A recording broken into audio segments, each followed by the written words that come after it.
Well, here we go. What a busy night it's going to be tonight.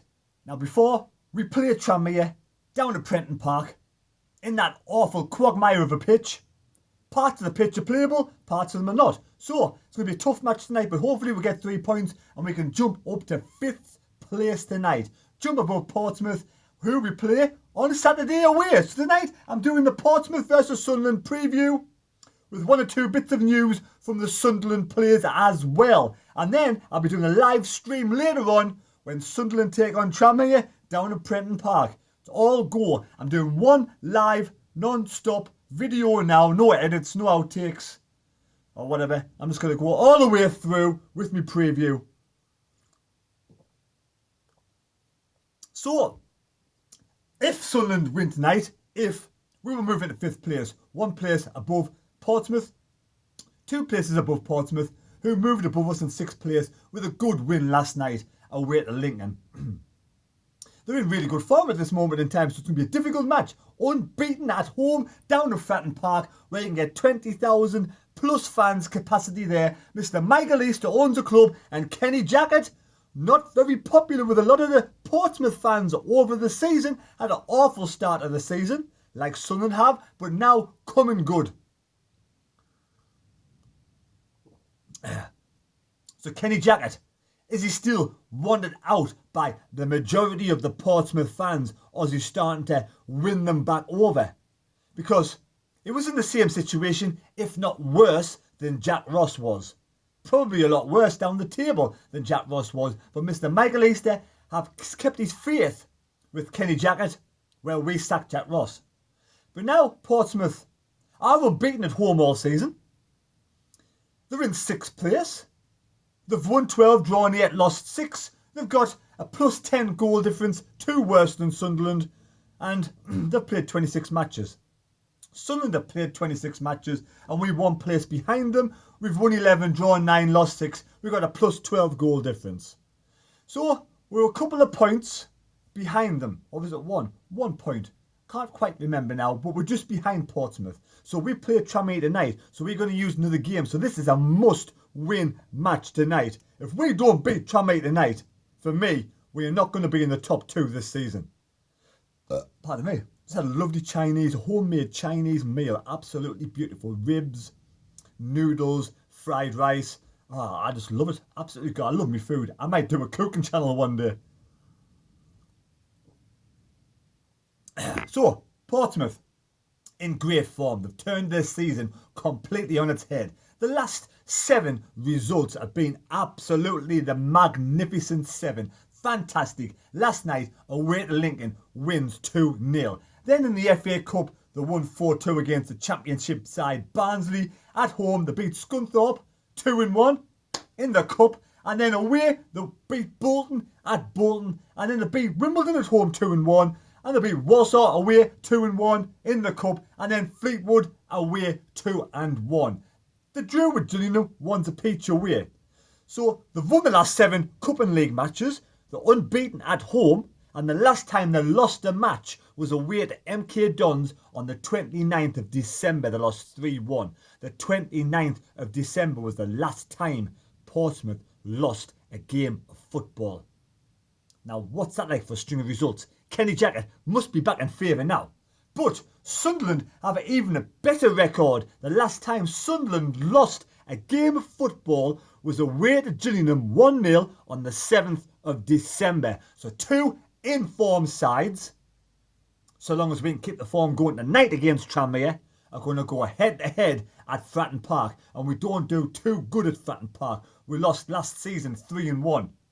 Unfortunately, Lutheran's getting sent off. And then we went there for the playoffs semi-final and we got a good draw.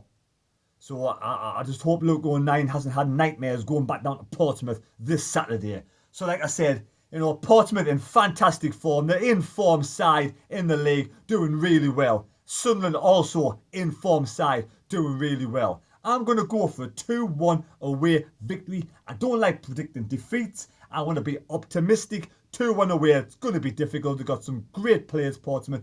Great set of fans. A lot of the fans coming in and watch my vlogs, and I much appreciate it. Fantastic fans. Brilliant fans. You know, Sunderland fans are always welcome down Portsmouth. We've had some good clashes. Our old four yet again. Now, Sunderland have just purchased Josh Scowen, 26-year-old midfielder, nicknamed the Rat, because he gnaws at people. Does he bite his way through the opposition? He's one of those players, he'll kick you, and he'll niggle at you, and he'll be in your face 110%. He'll give absolutely everything for the cause, apparently, and he'll always be on your heels, chasing you down, chasing from player to player, after you, breaking up play. Absolutely had a really good season at QPR, played 18 games, scored a good goal against Swansea, and he was in the side that beat Leeds, who were top of the table. I mean, he started his career with Wickham, 91 games, scored 3 goals. Barnsley, promotion winning side Barnsley, 96 matches, scored 10 goals. And then a QPR in the Championship, a league above this motley crew, 103 appearances, 4 goals. He doesn't score a lot of goals. What he does do is he breaks up the play like a cat and ball, gets in your face, gives 110%, wins back the ball, gives it to other players, and the other players go up the field and score. So Josh Scowen, good player. A lot of QPR fans have come on the channel and said they have liked Josh Scowen, but some fickle QPR fans have forced him out, which is a shame. Absolutely fantastic player. Now, Will Grigg has turned down a deal today to go to Salford. He doesn't want to play in League Two.